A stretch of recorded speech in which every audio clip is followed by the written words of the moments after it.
दोस्तों इस सीरीज के भाग 2 में आपका स्वागत है। इसे अगर आप लगातार करेंगे एक ना एक क्वेश्चन आपके एग्जाम में मिलेगा। दोस्तों सबसे पहले हम ये समझते हैं, ये प्रश्न हमारे सामने है, पूर्वी घाटी का सबसे ऊंचा शिखर महेंद्रगिरी निम्नलिखित में किस राज्य में स्थित है। दोस्तों कई सारे एग्जाम में रिपीट होते हैं, इवन अभी एसएससी सीजीएल के जो मॉक हो रहे हैं उसमें ये रिपीट हो रहे हैं। तो पूर्वी घाटी का सबसे ऊंचा शिखर महेंद्रगिरी जो दोस्तों है, सबसे पहले देखिए आपको मैं एक चीज़ बताता हूँ। आप एक चीज़ समझिए, आप इसको कैसे मतलब बाइफ्रैक्ट करेंगे, कैसे इसको तोड़ेंगे अगर आपको पता नहीं है। देखिए दोस्तों, आप सबसे पहले ये हमें बताइए कि ईस्टर्न घाट्स में कौन कौन से स्टेट आते हैं। ईस्टर्न घाट्स में कौन कौन से स्टेट आते हैं, तो सबसे पहले हम उसको जानते हैं, तब आराम से क्वेश्चन हम कर लेंगे। दोस्तों ईस्टर्न घाट में जो स्टेट आते हैं उसके बारे में समझिए। सबसे पहले उड़ीसा आता है, आंध्र प्रदेश आता है, इसके बाद दोस्तों तमिलनाडु आता है, ठीक है, तेलंगाना सभी आता है, उससे तो तोड़ पाएंगे नहीं। तो समझते हैं। देखिए दोस्तों, यहाँ पर जो है पूर्वी घाटी का सबसे ऊंचा शिखर जो महेंद्रगिरी है वो आपका ओडिशा राज्य में दोस्तों है, ठीक है।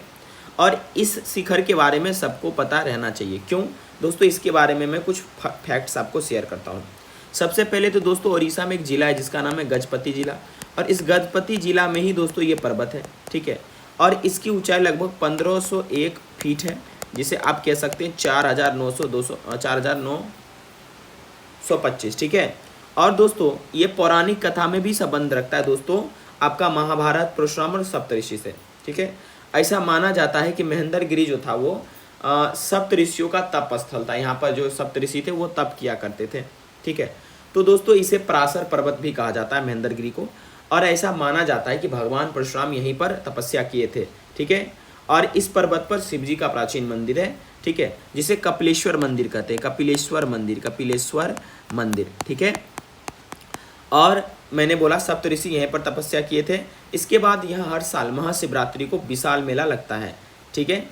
और एक बात मैं आपको बता दूं, महाभारत के हिसाब से ये पर्वत जो था पांडवों का वनवास का भी हिस्सा था, ठीक है। और इसका भौगोलिक अगर दृष्टि की बात करें हम दोस्तों, तो ये जैव विविधता और हरियाली वगैरह के लिए इम्पोर्टेंट है, ठीक है। तो दोस्तों आपके जो है उड़ीसा में जो पर्वत है, आंध्र प्रदेश में जो पर्वत है, हम वो भी आपको बताते हैं, ठीक है। देखिए आंध्र प्रदेश में कई सारे पर्वत है दोस्तों, जो आपको मैं बता दूं। एक तो अरमाकोंडा पर्वत है, ठीक है, जो मतलब खास करके विशाखापत्तनम के पास है। पापीकोंडा है, ठीक है, नल्लामल्ला हिल्स है, इसके बाद शेषाचलम हिल्स है, उसके बाद सप्तगिरी। आपसे पूछा जा सकता है सप्तगिरी हिल किस में है दोस्तों, सप्तगिरी ध्यान रखिएगा, सप्तगिरी कहाँ पर है दोस्तों, तो आंध्र प्रदेश में सप्तगिरी हिल्स है, ठीक है। और बहुत सारे हिल्स है, ठीक है।